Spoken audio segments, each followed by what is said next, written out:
you left OpenAI because you felt like those people they have the resources, they're driving the business models, were acting irresponsibly, or at least not acting responsibly, taking into account these things that you're concerned about. Like, explain a little bit about that decision, what went into it, and then we'll talk about where we're heading.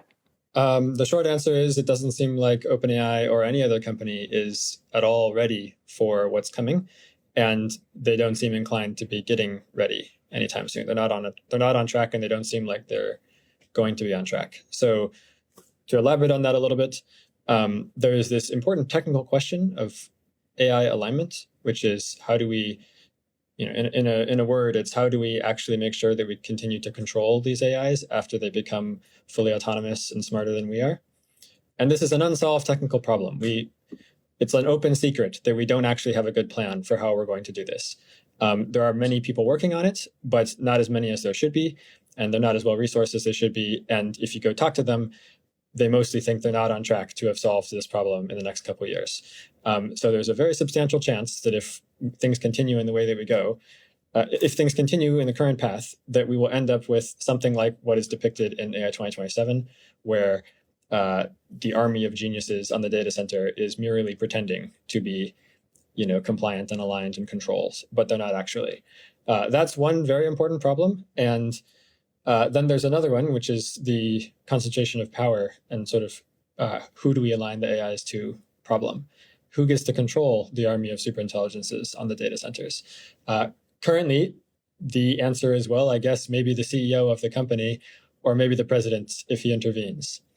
I think both of those answers are unacceptable from a democratic perspective. We need to have checks and balances. We need to make sure that the control over the army of superintelligences is not something that one man or one tiny group of people get to have. OpenAI, and also perhaps to other extents, also perhaps other companies, are just not at all really giving these issues the investment that they need. And I think they're instead mostly focused on beating each other to winning the race, basically. They're focused on getting to the point where they can fully automate the AI research so that they can have superintelligences. I think this is going to predictably lead to terrible outcomes, and I don't trust these companies to make the right decisions along the way. And you think these companies do not want the public to be aware of the trajectory that the researchers in their own companies believe is coming? Yeah, basically. I think that the public messaging of the companies is focused on what's in their short-term interest to message about. So they're not doing nearly enough to lay out explicitly what these futures look like, and especially not to talk about these risks or the ways things could go wrong. But I kind of get this when you're talking about like Exxon in the 70s, right? Because their long-term is generational.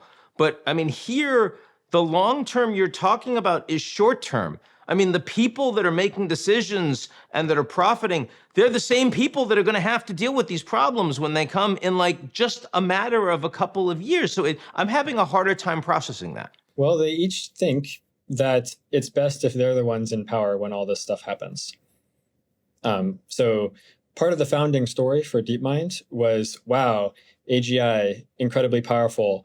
If it's misaligned, it could possibly end the human race. Also,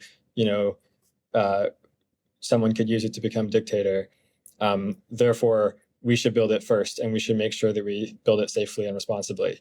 Part of the founding story for OpenAI was exactly that. They are really focused on winning and beating each other. Each of these CEOs thinks that the best person to be in charge of the first company to get to superintelligence is themselves. I mean, one of the unfortunate situations that we're in as a species right now is that humanity in general mostly fixes problems after they happen. Like mostly we watch the catastrophe unfold.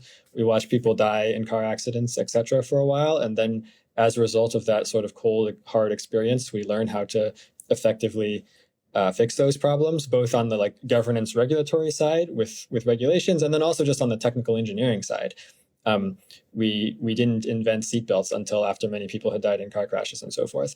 Unfortunately, the problem of losing control of your army of superintelligences is a problem that we can't afford to wait and see how it goes and then fix it afterwards.